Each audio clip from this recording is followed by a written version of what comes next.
31st, and 32nd degrees. The Masonic religion should be the Luciferian doctrine. Lucifer is God. The true and pure philosophical religion is the belief in Lucifer. So, Yarbulon is really an alternative name for the devil. The last syllable, on, is a code name for the ancient Egyptian god Osiris, who was the god of the dead. There can be no doubt that the Scottish Rite form of Freemasonry in America and Britain is controlled by high-ranking 33rd degree Masons who worship Satan or Lucifer as their god.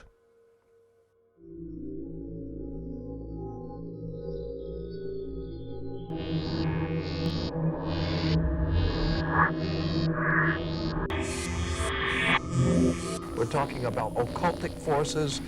We're talking about the five-pointed pentagram, which was used by satanic worshippers for thousands of years. If you take the 5 points off of a five-pointed star or a pentagram, you have left in the middle a pentagon.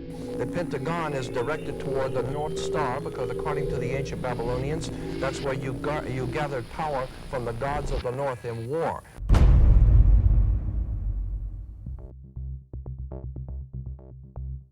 We cannot allow our sons and daughters to be sent to die in a bankster's war. For oil, for heroin, for cocaine, for gold, or for control.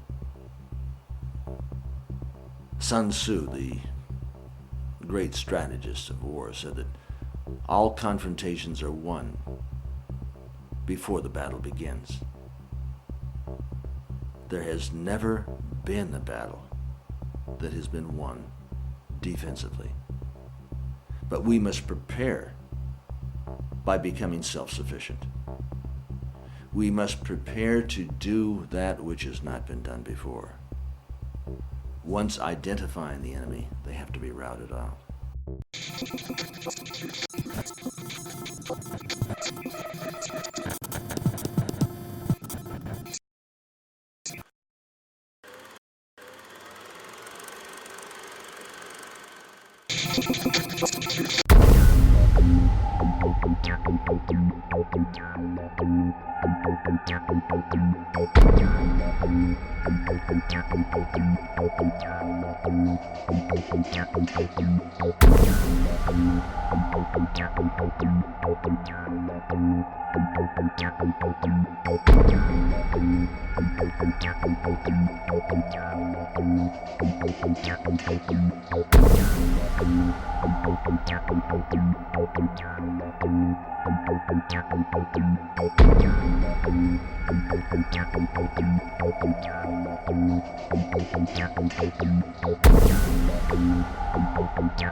The British royal family recently suffered intense embarrassment when it was revealed that the father of the Duchess of Kent was an SS officer. To be a member of Hitler's SS, families had to be pure Aryan, with their German ancestry clearly traceable to the Teutonic Knights of medieval Germany. Like most of the British royal family, the Duchess of Kent is descended from German blood.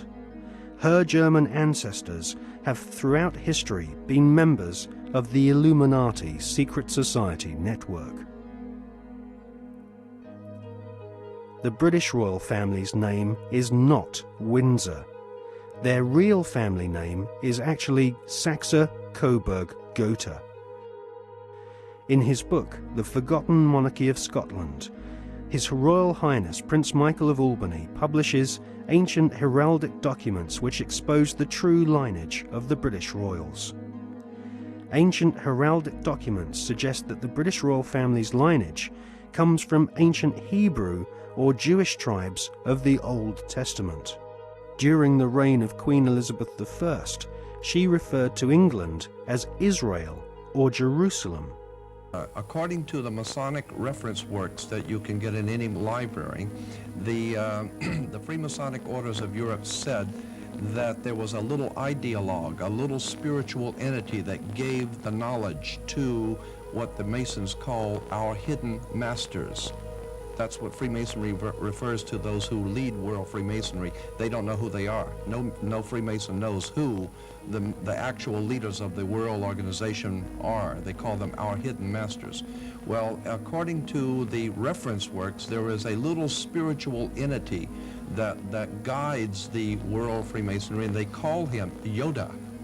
And in the reference works, you'll see this little creature with the pointed ears, and he's called Yota.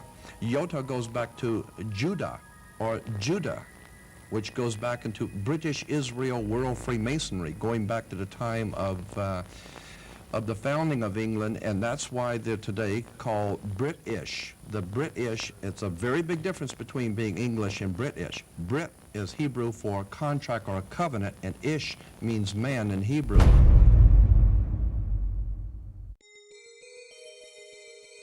During the reign of Queen Elizabeth I, her personal spy, Mr. John Dee, was responsible for establishing the British Secret Service.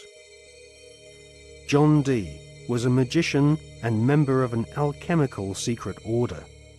He is thought to be the author of the ancient Voynich manuscript, which is now owned by Yale University, and is kept under lock and key just a few yards away from the headquarters of the Skull and Bones Secret Society.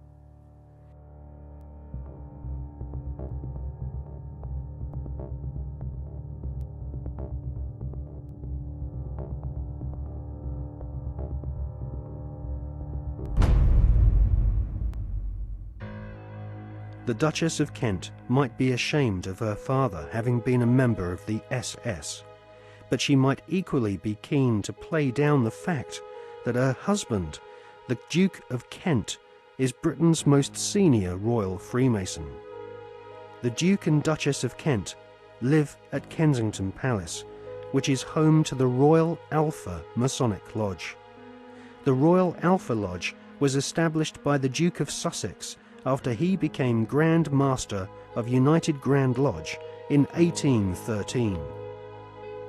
One of its most eminent members was the physician in ordinary to Queen Victoria, Sir William Gull, who Stephen Knight claims was responsible, along with several other eminent Freemasons, for the Jack the Ripper murders in Victorian London.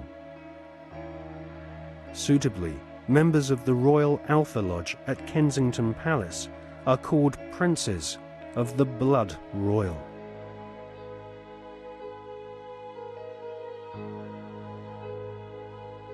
Secret societies across the planet proudly claim to have geniuses such as Mozart and kings amongst their membership.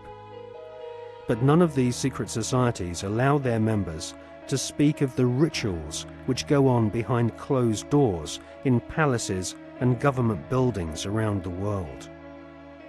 The satanic rituals of Freemasonry have been practiced by several kings of England, but all those questioned sweep Freemasonry's darkest satanic secrets under a very plush carpet.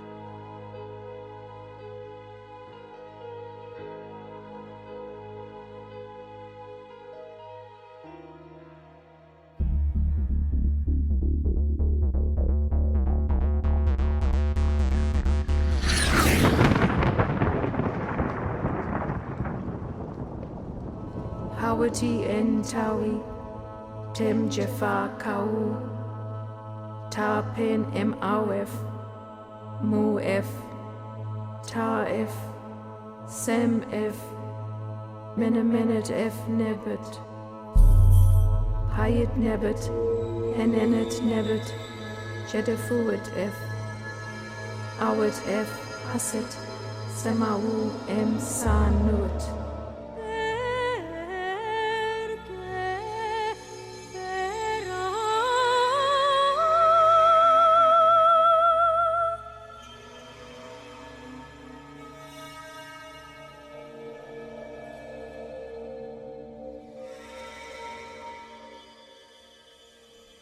one of the most influential secret societies spawned by the Bavarian Illuminati is the Order of the Golden Dawn.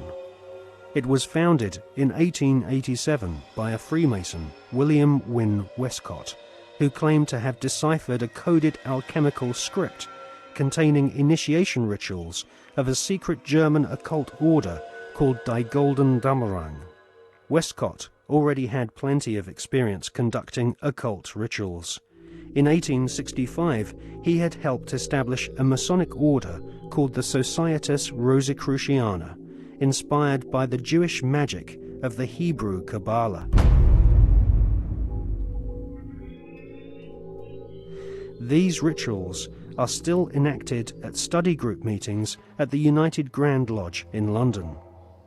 For many years, the Golden Dawn held its meetings at the London headquarters of the Mark Masons.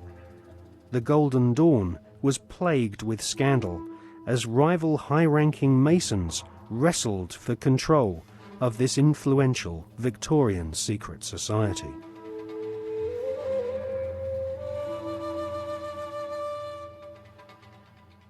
In 1891, Westcott lost control of the Golden Dawn to another high-ranking Freemason magician called MacGregor Mathers. Together with the poet W.B. Yeats, they devised new magical rituals and initiated the senior members of Britain's aristocracy.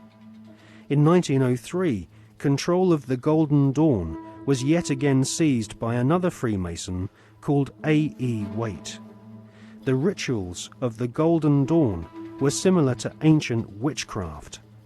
At the Old Bailey in 1901, two Golden Dawn associates, Mr. and Mrs. Horos, were tried for rape. They had used the Golden Dawn initiation ceremony to beguile their teenage victims. The Golden Dawn was nothing more than Freemasonry with added semi-satanic and sexual mysteries. The Golden Dawn still survives to this day. In 1987, a conference was held in London to commemorate the centenary of the Golden Dawn's conception. The conference was organised by the Hermetic Research Trust, whose trustees include the Marquis of Northampton, who is a prominent Royal Arch Freemason. Satanists do not take part in certain rituals with certain sounds in certain places and certain colours and certain, verbal statements. They don't do it because, oh, that'd be nice, let's say that, and then shall we have a bit of red, or what do you think? No. It's done because everything in this reality is vibration. Consciousness in this reality is vibration. Everything is a vibrational field. This is how astrology works. When we're born, where the planets are, they're sending out vibrational projections that are affecting the vibrational field that we are born into, and that's why we are affected differently at different times of the year. Therefore, they understand this, and they're manipulating these vibrational fields all the time to manipulate us. And so these rituals, just a pageant. It's like the Freemasonic rituals. You know, you talk to Freemasons, the vast majority of Freemasons not trying to manipulate anyone, not on a mass scale anyway. And they'll say, so what about these rituals, mate? Oh, I don't know. To do silly things, you always try to leg up and bare your bloody breast. I don't know, it's some ancient bloody tradition. I don't know what it's all about. Anyway, they do a nice dinner, so you only have to do it once. They don't realise that these initiation rituals are actually set up to affect the participants in a certain way that allows these other dimensional entities, which folklore have talked about for thousands of years all over the bloody planet, this theme of possession by demons. These are entities that exist just outside the frequency range of the five senses. Because, again, because of the suppression of basic knowledge of who we are and the nature of life, we become child's play to manipulate. For instance, people look through their eyes and they think they're seeing everything in the space they're looking at. No, they're seeing a fraction of it. They're seeing a tiny frequency range that the five senses can access. Just like if you tune to Radio 1, you get Radio 1. You don't get radio 2, you get radio 1. And this is why, if there was a cat in this room now, it might be reacting to what is to us here empty space. But it's not empty space to the cat because it has a greater visual frequency range. Now, just outside the frequency range of the five senses are entities that are manipulating this five sense reality through these particular bloodlines. And one of the key places where this possession takes place is during these satanic rituals and gatherings, when the vibrational environment is created by the ritual that allows this takeover of the mental and emotional processes of these people to take place. And this is why you'll meet so many people who've known famous politicians and staff when they started in politics or before they came into politics. And they'll say, mate, that guy ain't the bloke that I knew. Well, mentally and emotionally, that's literally true in a lot of cases because of this possession that takes place. And people think it's kind of far-fetched and almost maddening. That may happen in Babylon, but not now. Well, please. That very thought is the greatest defense mechanism this grotesque conspiracy has to protect it.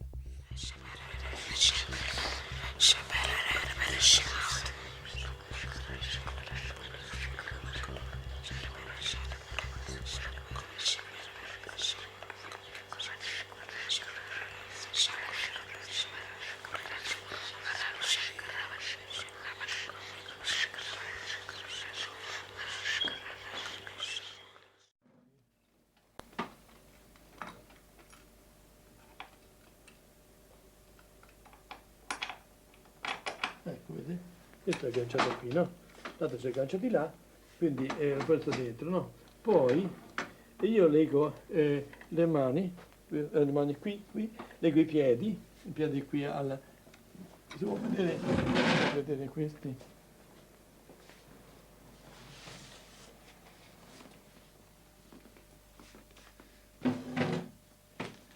E questo generalmente si può legare il braccio, vedete? Legare il braccio di qua di là e i piedi lo stesso a questo tappiola qui. Dunque, e qui c'è questa cinta perché sono terribili. Questa qui per legare alla vita in modo che non si muova. Mettere questo modo, cioè sotto, vedete, qui c'è, ecco, si ferma in questo modo, si ferma, altrimenti non si regge e rompono tutto. Dunque, tutto questo, adesso vi faccio vedere cosa sono capace di fare queste qui.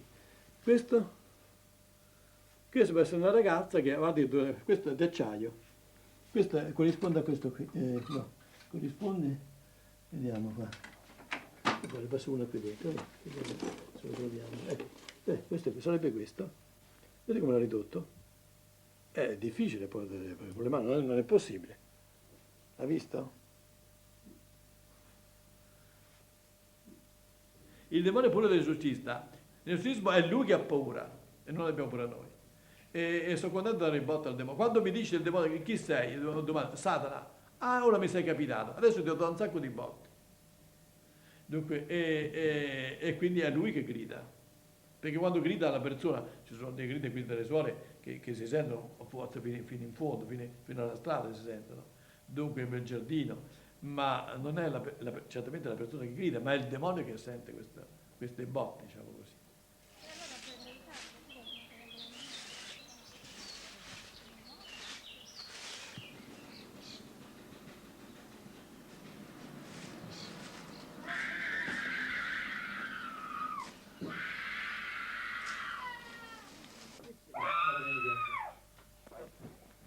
Martina and her parents have been coming to see Padre Alfredo regularly for the past 6 months.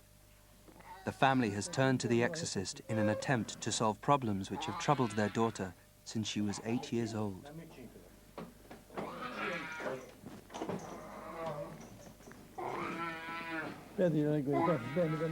Although Martina comes to the sessions willingly, as soon as she enters Padre Alfredo's bunker, she suffers a violent reaction.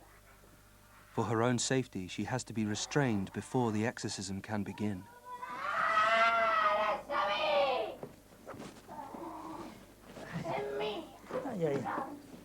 Oh, tu l'inferno vai!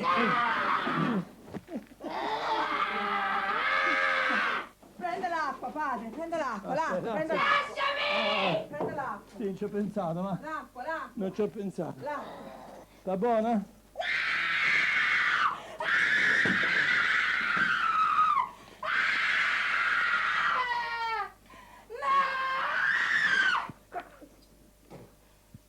Sta buona, forza. Ci avevo pensato. Mamma. The exorcism consists of a ritual first formulated in 1614 and updated by the Vatican 2 years ago. Nel nome del Padre, del Figlio e dello Spirito Santo. Amen. Signore Gesù Cristo, figlio di Verbo eterno Padre, Dio universo, che hai dato sempre il nostro Dio, il tuo nome, il grande del tuo nome, sempre benito, che sei il santo, che è il tuo nome. Cosa mi devi introdurre, la Spirito Maria? È di Cristo, è di Cristo, è di Cristo. Ecco l'acqua del Spirito Santo. E il esorcismo viene una forza particolare. Dunque ho notato questo, a volte il demonio, siccome l'esorcismo sono come fosse uno bastonate, picchia il demonio, no? Mette l'acqua santa nella mano, mi brucia, mi sono accorto di questo. Il demonio è furbo e cerca di parlare per riposarsi. Avete visto mai i pugili? Quando si danno i pugni, a un certo punto si abbracciano, si riposano, respirano un attimo. Il demonio fa la stessa tattica, dunque parla e io invece non bisogna dargli retta, continuare l'esorcismo, in modo che non c'è tregua, sono botte. Ave Maria, piena di grazia, il Signore è con te. Tu sei benedetta fra le donne, Maligno. Ave Maria, piena di grazia, il Signore è con te. Tu sei benedetta fra le donne, benedetta Santa Maria, ma libera, ma Maria, no, maligno, è Cristo più forte. Cacciali via, no. Di la verità. Di la verità a questa signora. Esiste o non esisti tu? Il demonio esiste o non esiste? Esiste il demonio! Come fai a dimostrarlo? Come fai a dimostrare che esiste? Le guerre, tutto! Ma questo... Io esisto! E chi non ci crede è vero! Ma questo...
From their thrones deep-seated, the choirs of the eons declare the last of the demons, the kingdom is thine to inherit.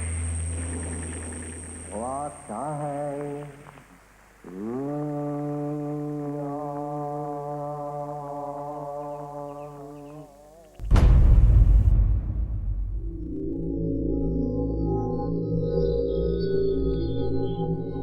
The Golden Dawn's most notorious member was a self-confessed Satanist, Aleister Crowley, who styled himself as the Beast.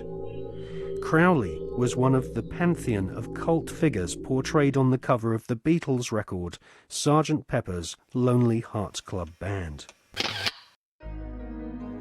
Crowley had already been trying to contact the devil in 1898 when he first made contact with the Order of the Golden Dawn. By 1900, Crowley was mingling with the elite of British society, sharing his knowledge of devil worship with leading Masonic politicians, aristocrats, and royalty. Crowley was a full-time occultist and had no day job in which he had to hide his fascination with Freemasonry and Satanism.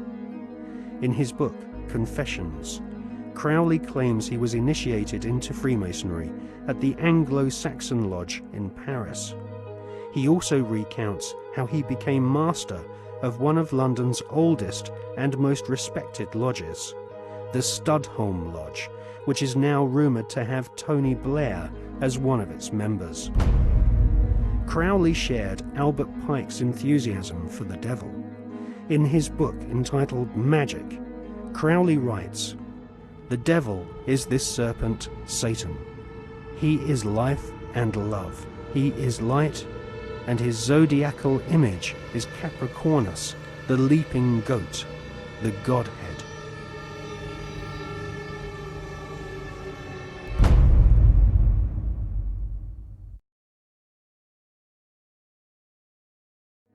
Secret societies often portray the Goat of Mendes sitting in the Baphomet position. A statue of George Washington himself, a high-ranking Freemason, shows one of America's founding fathers sitting in the same occult posture as Crowley's goat-headed devil.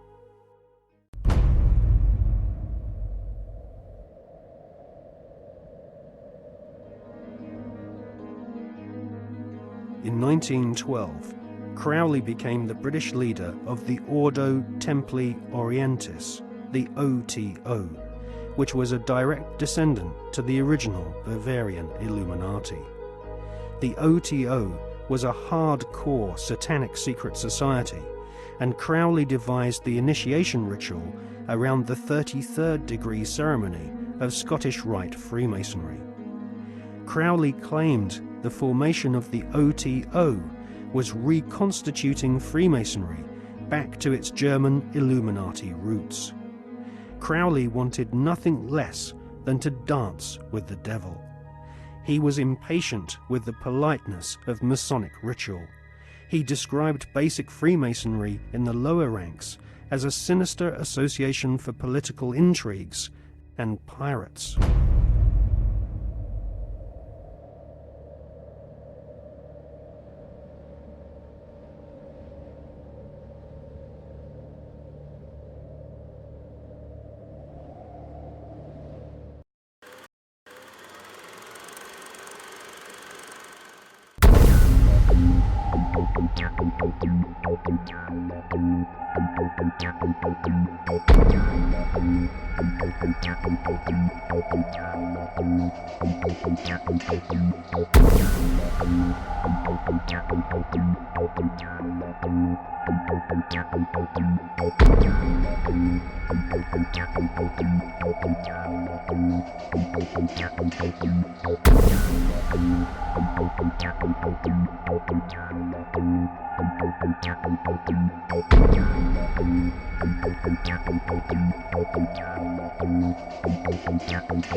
A major U.S. daily story about subliminal messages.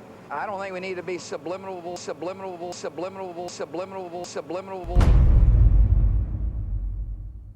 Television is a massive mass hypnotist to the global mind. And what happens is it is implanting a belief in reality by the minute, and then once we take on that belief implanted when information enters the eyes, we edit it on the basis of that belief. And so what the global population is subjecting, or it's subjected to, suffering from, is actually literally mass hypnosis. And when we talk about people who kind of start to see things and see the manipulation they couldn't see before, what do we say about them? What do they say about themselves? They say, I woke up. Exactly what they've done. When people start to go, hey, I can see it now, it's like someone has gone along, like the hypnotist, and clicked their fingers, and it's like, oh, I can see it now. Mass hypnosis. And that is the greatest hypnotist on the planet, and that's the basis of why it was created. A 49-year-old unidentified man went berserk last Where does she get her view of the world? Shotgun. 14 people are dead, including 3 Who will be her children, role 4 others models? suffered. What values will she have? Whose child is she? Yours or the network's?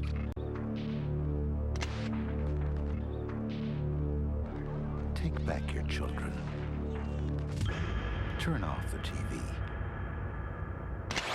And when you start to research the subliminals in advertising and television, what staggers you is not what they do and what's there, but the scale of it. I mean, it's like our consciousness is being hit by an explosion of this stuff.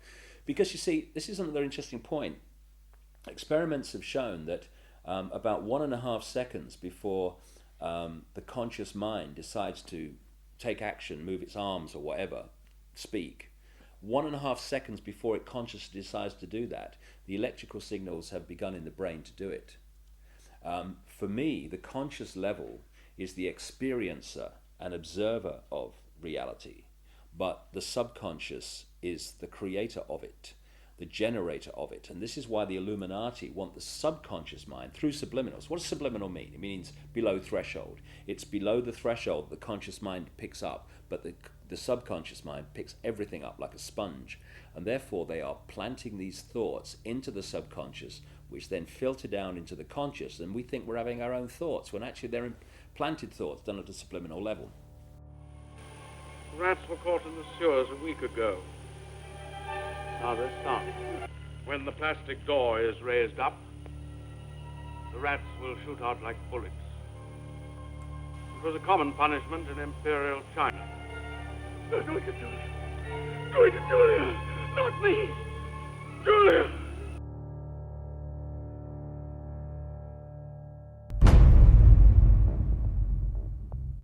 And of course this is being used, this subliminal manipulation in politics. I mean, of course we had that incident during the Bush-Gore farce of an election, when an anti-Gore political broadcast for Bush, they put a subliminal in of rats while they were talking, but they left it up too long, and you only had to play the tape back slowly, a little slowly, and up come rats as some anti-Gore statement was being made.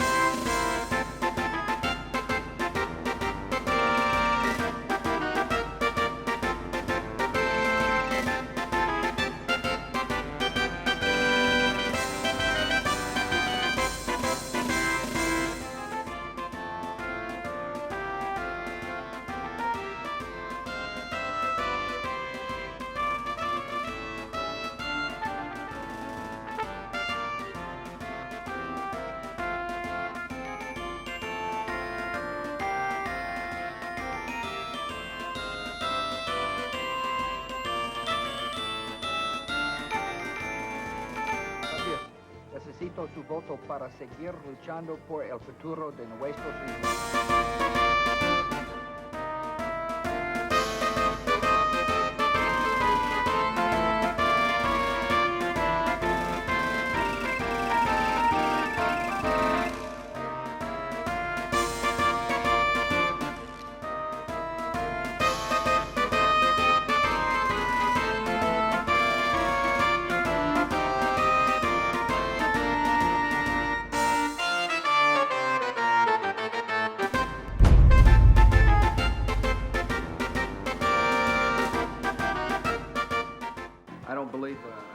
that some of these states that they've called, like Florida, I just don't believe that. I don't believe we've got enough evidence to be able to call the state. We're doing better than we thought, and but I feel fine.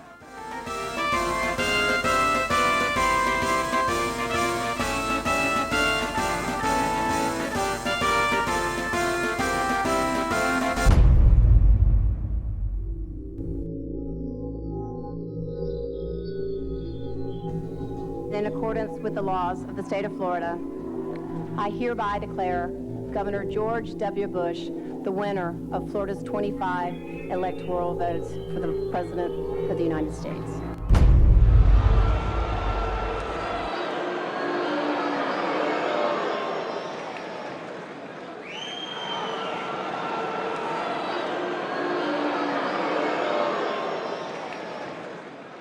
Now that the votes are counted, it is time for the votes to count.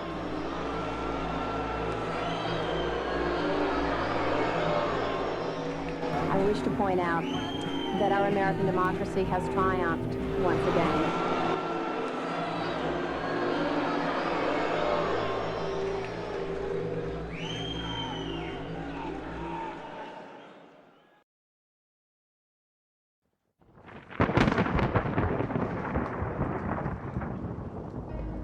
The Skull and Bones Secret Society was originally called the Brotherhood of Death.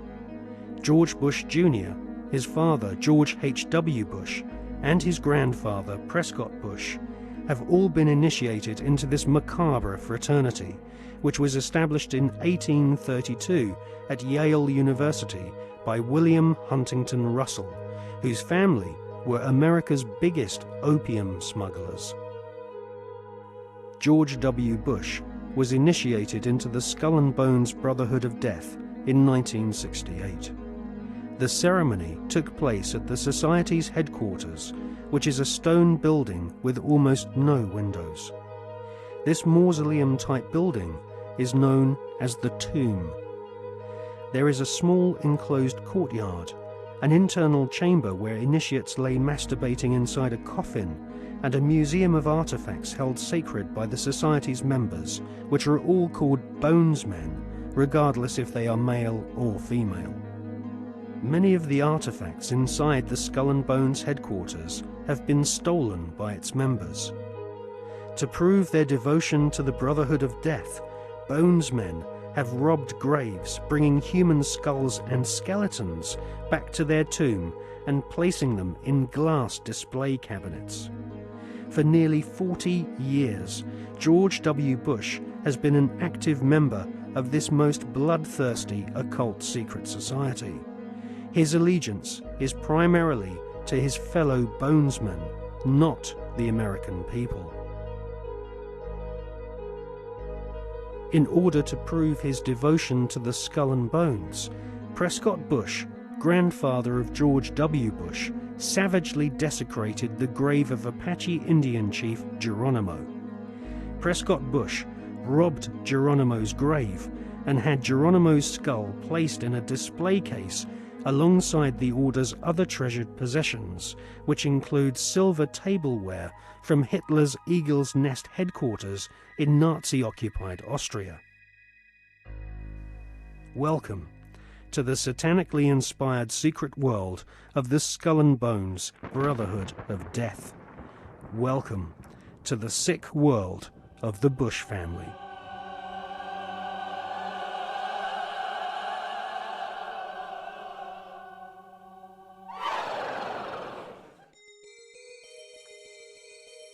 The Skull and Bones headquarters is on the campus of Yale University.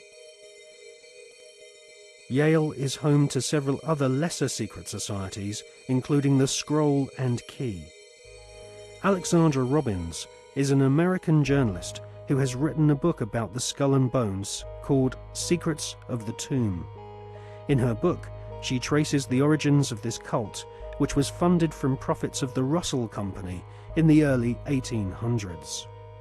The Russell Trading Company was nothing more than an opium trading empire, which, still to this day, is the corporate arm of the Skull and Bones Secret Society. William Huntington Russell had travelled in Germany during his student years and was befriended by a disciple of Adam Weishaupt's Bavarian Illuminati. Upon returning to the USA in the early 1800s, Russell used some of his family's opium wealth to fund the building of the tomb at Yale University. Russell initiated several of his fellow classmates, including Alphonso Taft, who would go on to become the Secretary of War and ambassador to Russia. Alphonso Taft's son became President of the United States, and so a time-honored tradition of hereditary membership of the Skull and Bones Brotherhood of Death was begun. We see this tradition continued to this day, with senior Bonesmen encouraging young initiates to marry into each other's families, their sons and daughters following in their parents' footsteps and becoming disciples of this most unholy of orders. In the Hollywood movie Brotherhood of the Bell, we see an initiation ceremony, which is a common occurrence on the campuses of America's elite Ivy League secret societies.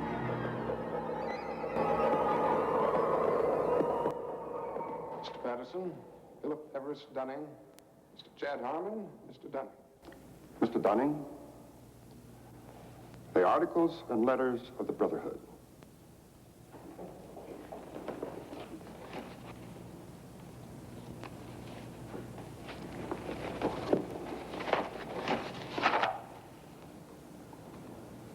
Do you swear that having been entrusted with these articles and letters since midnight this night, that you alone read them and did not communicate their content to any person whatsoever?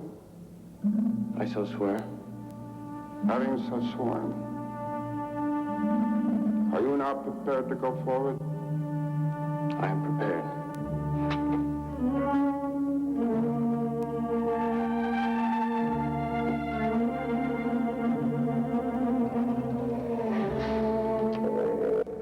Mr. Dunning, for over 200 years, Brothers of the Bell have been initiated before the spell, and in the same ceremony, at sunrise. 22 years ago, Mr. Patterson stood due east in your place, and I became his senior, as Mr. Patterson is now yours. One day, Mr. Patterson will stand due south, and he will induct a Brother of the Bell, and you will become senior. See, in this fashion does the Brotherhood express its continuity. It will continue long after all of us are dead. But that continuity depends upon one thing: obedience. Absolute obedience. If and when you are ever called upon by Mr. Patterson to pay your due bill, you must comply, whatever is asked of you. Well, that bill may come due tomorrow, in 20 years, or never. It will not be a matter of money. It will be an act of fealty, of loyalty to the Brotherhood of the Bell. Now, if you require anything at all, get in touch with your senior, and he will see to it that it's arranged for you. Are you ready for the oath? I am. The oath, gentlemen.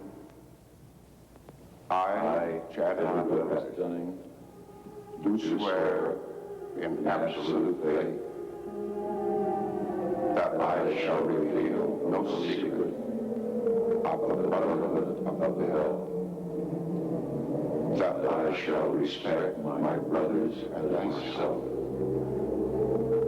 that I will act as they desire, secure their interests as if they were my own. And I pledge this, my honor, my fortune, and my life.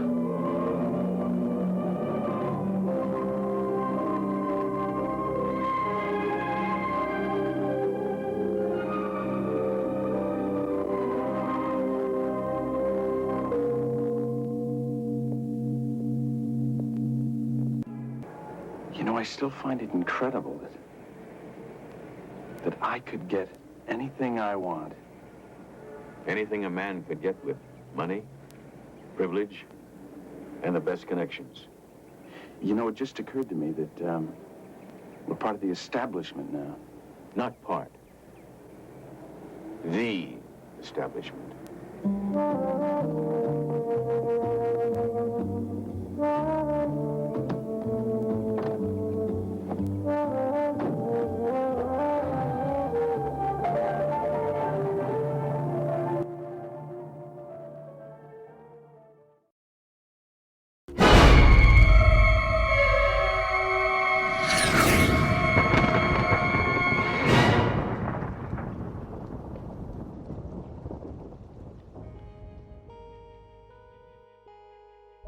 In her fascinating book, American journalist Alexandra Robbins claims to have unearthed a skull and bones plan to dominate the world. One can't help recognizing the fact that in the 170 years since the formation of the Skull and Bones Society, it has members in the most influential jobs all over the world.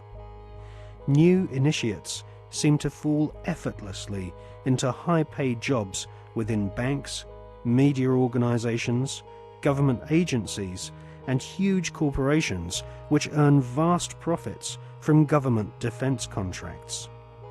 Some researchers claim that all members agree to tithe their wealth over to the society, thus ensuring that their offspring will become future initiates of the Brotherhood of Death. The Skull and Bones Brotherhood of Death recruits members from America's billionaire aristocracy. Multiple generations of the Bush family have taken part in 6 satanically inspired rituals along with members of wealthy families who are behind some of America's most famous brand names. Based on the rituals of the German Bavarian Illuminati, the Skull and Bones have approximately 900 members worldwide. George W. Bush has initiated 5 fellow Bonesmen to join his administration, including William Donaldson, who is head of the American Securities and Exchange Commission.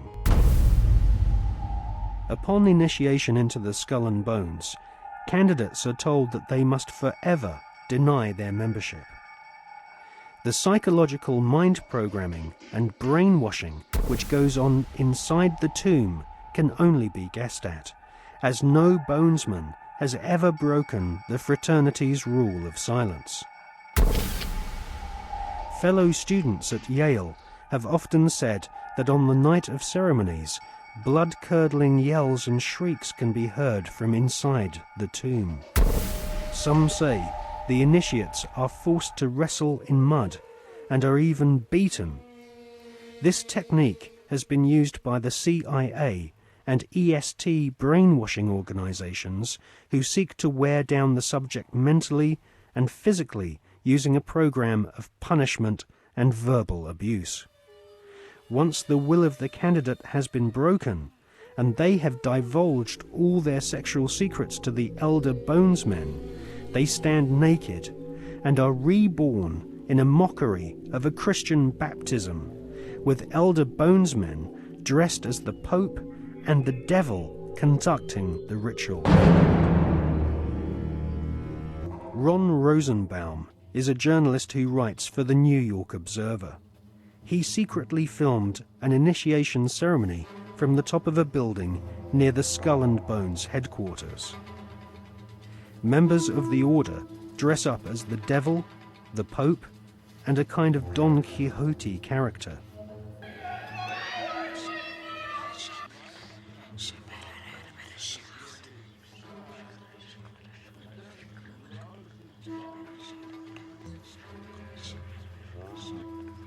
The Pope wears a white monogrammed slipper which rests upon a stone skull.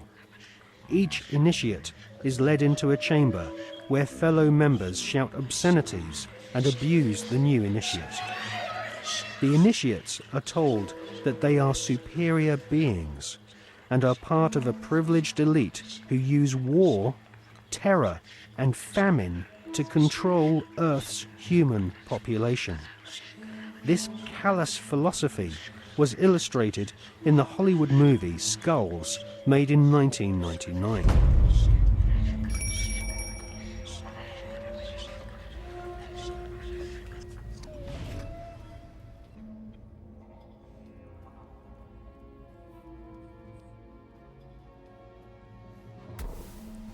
Over the years, there have been several break-ins at the tomb, which is the headquarters of the Skull and Bones at Yale University. The artifacts which have been found have included membership lists of another secret society which operates on the campus called the Scroll and Key. Now, it seems pretty obvious as we research this material that the Wolf's Head, Phi Beta Kappa, the Scroll and Key, and Skull and Bones are all different flavours of the same Bavarian Illuminati secret society.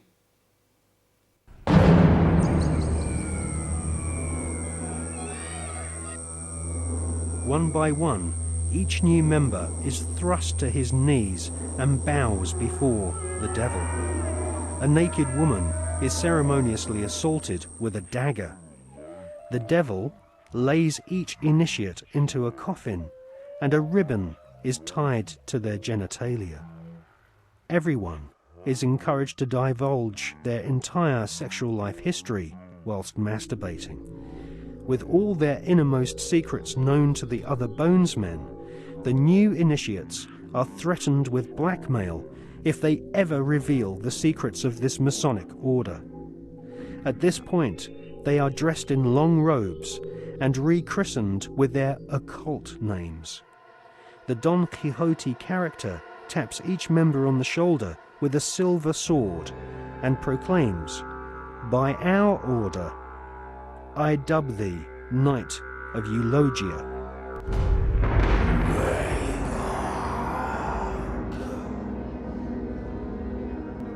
We can exclusively reveal that George Bush Sr.'s occult name is Magog, which is the name of the evil army commanded by Satan to visit Earth and destroy the kingdom of Christ.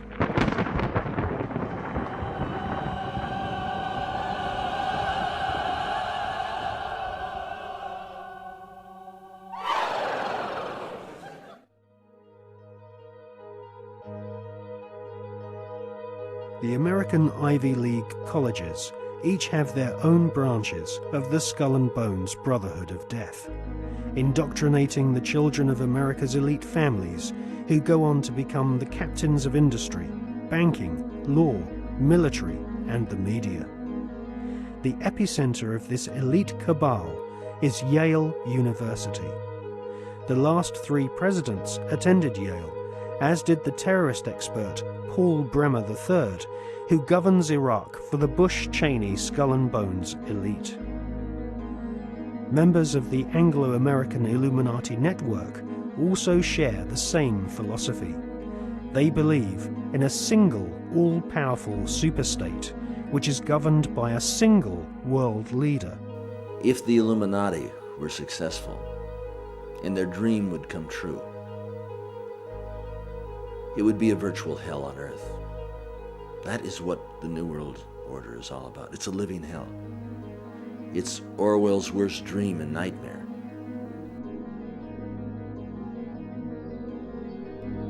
Well, to understand the philosophy of the Skull and Bones Society, you have to understand the philosophy of 18th and 19th century Germany, with people such as Hegel. Now, the dialectic system, the dialectical political system, was not devised by Karl Marx. It was actually developed by Hegel, Fichte, and also contributed to by Kant. These German philosophers believed that you could create change in society by conflict. And this could be, for example, political conflict, the conflict between left and right. from this conflict, a new political system would come about, and this would be a synthesis of the two views. Now, that sounds pretty innocent, but in actual fact, the dialectical system is used in military combat as well. And Hegel's plan, which is being actually carried out right now, is to create conflict, to create wars. And through the creation of wars, several things happen. First of all, the companies which manufacture the missiles, the guns, the bullets, the uniforms, and all of the paraphernalia to do with warfare all make huge profits.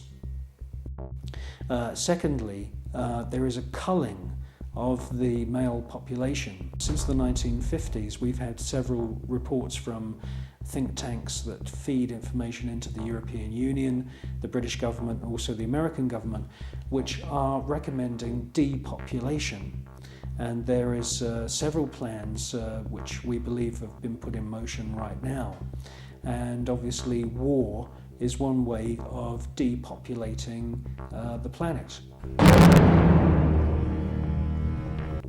Now, in addition to creating false conflict and engineered wars, the Hegelian philosophical system, which is being followed by the Skull and Bones Society at Yale and also the group at All Souls College at Oxford University, the Hegelian system also requires complete and utter obedience from everyone in society. The idea of freedom, freedom of thought, freedom of the individual to choose what they want to do with their lives doesn't come into play at all under this German Hegelian system.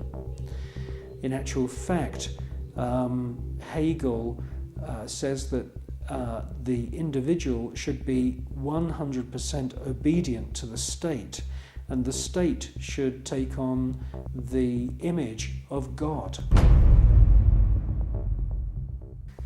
Now, in the Hegelian system, the state is all-powerful, so we should ask ourselves, what is the state? Well, the state is the elite.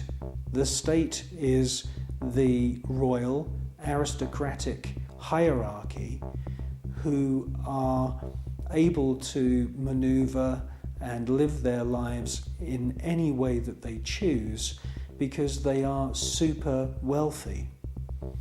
Now, let's just talk about super wealth and super wealthy people. I can tell you now, after meeting quite a few of them, that they are very, very different to you or me. When I'm talking about super wealth, I am not talking about Puff Daddy who has allegedly 3 Bentleys. I'm talking about super wealth, family wealth, which was in the millions back in the 19th century. Now, when we look at this hierarchy of aristocrats and royal families around the world, we can see that they are the state.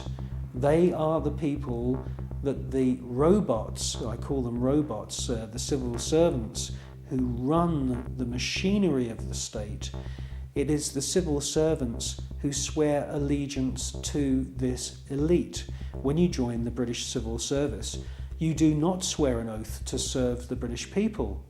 You swear an oath to serve the monarch. It's the same when you become a spy. When you join MI5 or MI6 or any of the other DI or MI agencies, and there's many of them run by the British government, you are swearing allegiance to serve the reigning monarch, not the British people.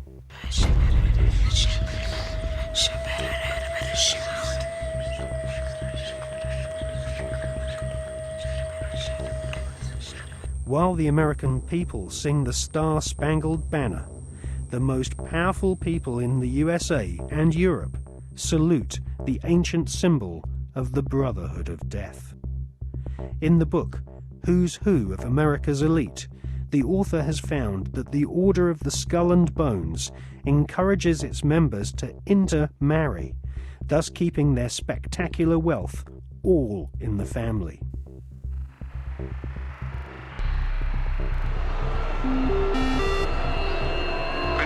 Good evening. Today, our fellow citizens, our way of life, our very freedom came under attack. America was targeted for attack because we're the brightest beacon for evil and the very worst of human nature. I've directed the full resources of our intelligence and law enforcement communities to find those who want peace and security in the world and to bring them to justice. We will make no distinction between the terrorists who committed these acts and the victims of the American economy. Our military is evil, and it's prepared. Our country is evil, deliberate and deadly evil. All that is evil, comforted by evil, and no one will keep that evil from shining. And on behalf of the American power greater than any of us, I thank the many world leaders who have called to offer their financial institutions and assistance. America and our terrorist friends and allies join with all those who want despicable chaos and terrible evil. And we stand together to win the war against all that is good and just. None of us will ever find those responsible. Thank you. Good night. And God. Alive! It's alive! Now they will know why they are afraid of the dark. Now they will learn why they fear the night. There is nothing wrong with your television set. Do not attempt to adjust the picture. We are controlling transmission. I want counterculture. I want anti-establishment. This is mass madness, you maniacs! Quiet, numbskulls, I'm broadcasting. I believe America is ready for a new beginning. The new Prime Minister of India is, no.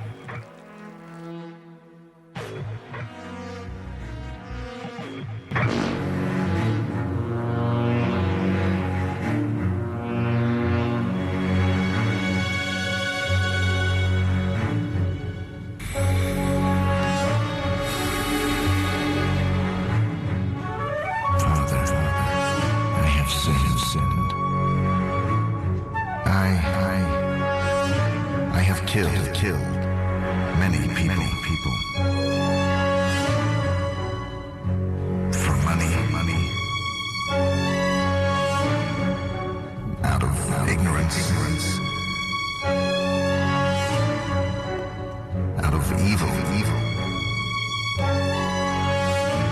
Out of hatred.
The Skull and Bones was founded using money from opium.